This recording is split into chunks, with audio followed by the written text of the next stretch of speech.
We are in St. Peter the Apostle Church, which is in the northwestern corner of the Northern Liberties neighborhood of Philadelphia. This is the parish of St. Peter the Apostle, but it's also the national shrine of St. John Neumann. So it's kind of dual history of the place.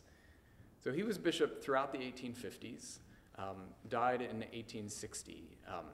He collapsed on Vine Street, actually, and died there, and somebody brought him into his home, and he passed away there.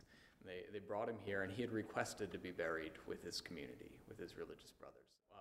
And while he was studying for the priesthood, he was inspired to become a missionary. He had heard stories about the immigrants in America and how much they needed help, and so he thought that was the calling that he was receiving.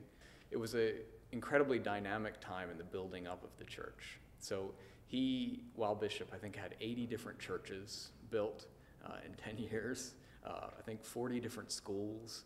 And he was also very passionate about the schools. He wanted to make sure that the faith was handed on to the kids. But he worked hard at kind of building them together, and as a diocese, making this a diocesan concern, so there'd be parishes with schools with each parish. And he's kind of a patron saint for the American Catholic school system. So we were invited here around 1841. The bishop had the idea to set up the place. Construction took place between, I think, 1842 and 45. The church was built very quickly. I think we probably started with a wood frame, then went to a big brick building. And for much of the church's life, this was a big brick place. Now when you go by it, it's a granite kind of monstrosity. The granite was all added much later, around the turn of the century. It fits with some of the other buildings in our province.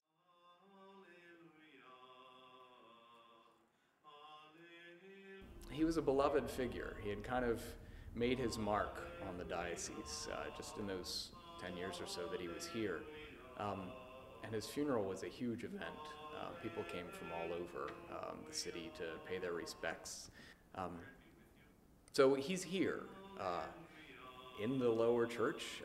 His relics, his body is under the main altar in the lower church, dressed in the vestments of his period. So people come and they pray with him.